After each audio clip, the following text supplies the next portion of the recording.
This story is called Skelton Woman.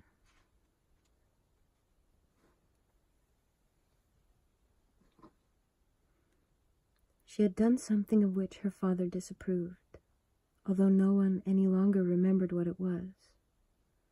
But her father had dragged her to the cliffs and thrown her over and into the sea. There the fish ate her flesh away and plucked out her eyes. As she lay under the sea, her skeleton turned over and over in the currents. One day a fisherman came fishing. Well, in truth, many came to this bay once.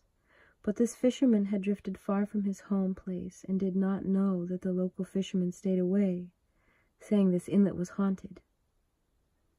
The fisherman's hook drifted down through the water and caught, of all places, in the bones of Skelton Woman's rib cage. The fisherman thought, "Oh, now I've really got a big one. Now I really have one." In his mind he was thinking of how many people this great fish would feed, how long it would last, how long he might be free from the chore of hunting.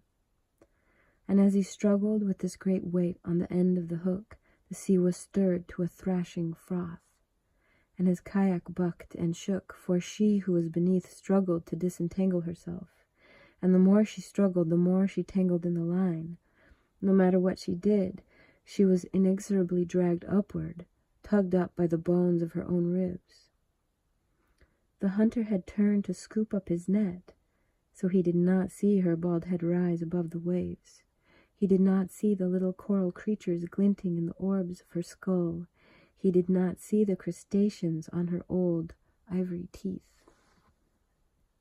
When he turned back with his net, her entire body, such as it was, had come to the surface and was hanging from the tip of his kayak by her long front teeth.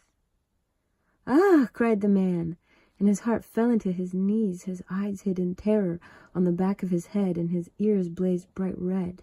"Oh no!" he screamed, and knocked her off the prow with his oar, and began paddling like a demon toward the shoreline. And not realizing she was tangled in the line, he was frightened all the more, for she appeared to stand upon her toes while chasing him all the way to shore. No matter which way he zigged his kayak, she stayed right behind, and her breath rolled over the water in clouds of steam, and her arms flailed out as though to snatch him down into the depths. He screamed and he wailed as he ran aground. In one leap he was out of his kayak, clutching his fishing stick and running, and the coral-white corpse of Skelton Woman, still snagged in the fishing line, bumpity-bumped right behind after him. Over the rocks he ran, and she followed. Over the frozen tundra he ran, and she kept right up. Over the meat laid out to dry he ran, cracking it to pieces as his mucklucks bore down. Throughout it all she kept right up, in fact grabbed some of the frozen fish as she was dragged behind. This she began to eat, for she had not gorged in a long, long time.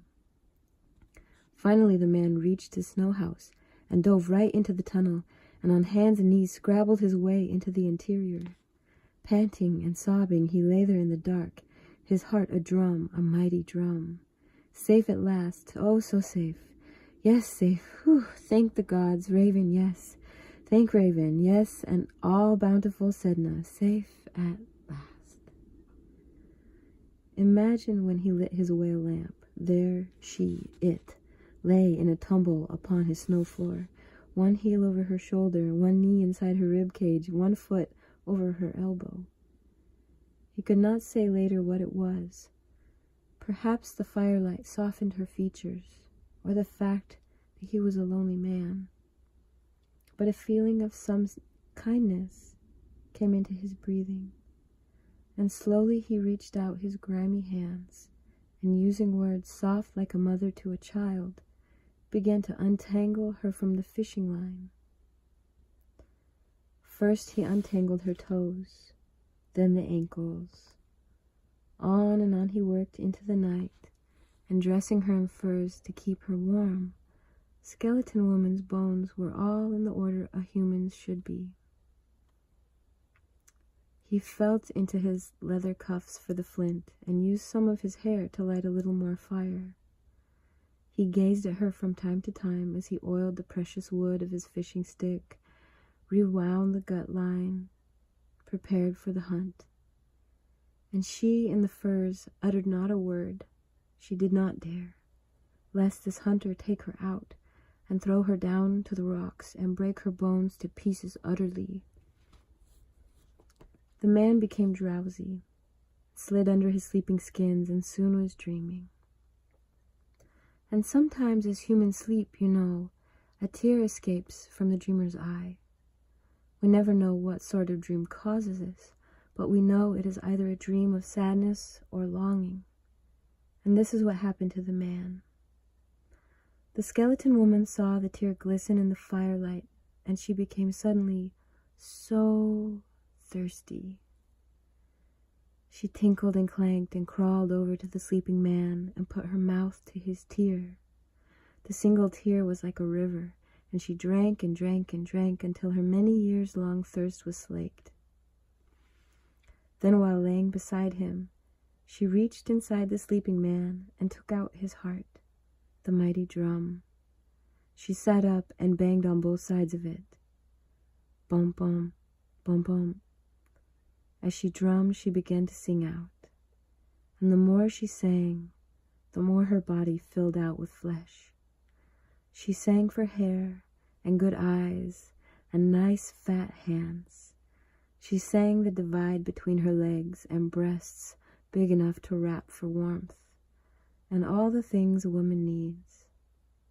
And when she was done, she also sang the sleeping man's clothes off and crept into his bed with him, skin against skin. She returned the great drum, his heart, to his body, and that is how they awakened, wrapped one around the other, tangled from their night together, in another way now, a good and lasting way.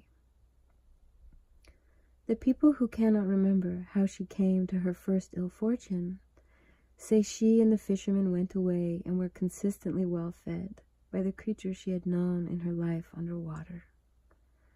The people say that this is true, and that is all they know.